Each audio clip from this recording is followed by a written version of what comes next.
रावण अपनी विशाल सेना के साथ अपने पुत्र मेघनाद को युद्ध में जाने की आज्ञा देता है। मेघनाद युद्ध भूमि में आता है और आते ही धनुष की प्रत्यंचा का डंकार बजाता है। उसके धनुष की प्रत्यंचा की डंकार से आसमान में बिजली कड़कने लगती है। मेघनाद लक्ष्मण को ललकारने लगता है और कहता है कि मेरे भाई अतिकाय का वध करने वाला लक्ष्मण कहाँ है? आज मैं अपने सभी भाइयों की मृत्यु का बदला लेकर रहूंगा। मेघनाद की यह ललकार सुनकर लक्ष्मण श्री राम से युद्ध में जाने की आज्ञा मांगते हैं। तब विभीषण जी लक्ष्मण जी को कहते हैं कि भैया लक्ष्मण, मेघनाद मायावी और विकट योद्धा है। वह हर प्रकार की असुर विद्या में कुशल है।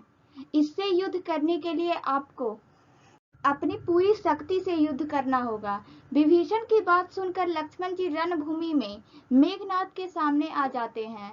तब दोनों योद्धाओं में घमासान युद्ध होता है। लक्ष्मण जी अपने घातक बाणों के द्वारा मेघनाद पर प्रहार करते हैं। मेघनाद भी धनुर्विद्या में कुशल था, इसलिए वह लक्ष्मण के सभी बाणों को काट देता है। बहुत समय तक युद्ध करने के बाद जब मेघनाद लक्ष्मण जी से जीत नहीं पा रहा था, तब वह अपनी मायावी विद्या का प्रयोग करके अपने रथ से अदृश्य होकर आसमान में चला जाता है। लक्ष्मण जी समझते हैं कि मेघनाद युद्ध से गायब होकर कहीं भाग गया है। उसके बाद लक्ष्मण जी श्री राम के पास वापस चले जाते हैं। तभी मेघनाद जोर जोर से हंसने लगता है। उसकी हंसी पूरे आसमान में गूंज रही थी, लेकिन मेघनाद कहीं दिखाई नहीं दे रहा था। तभी अचानक मेघनाद अपने धनुष से नागपाश का अस्त्र श्री राम और लक्ष्मण पर छोड़ देता है। नागपाश के प्रहार से श्री राम और लक्ष्मण दोनों जहरीले नागों में बंध जाते हैं और मूर्छित हो जाते हैं।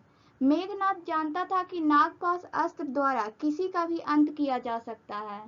नागपाश से मुक्त होना असंभव है। वह सोचता है कि अब मैं युद्ध जीत चुका हूँ, इसलिए वह अपनी सेना को युद्ध से वापस जाकर जीतने का उत्सव मनाने का आदेश देता है।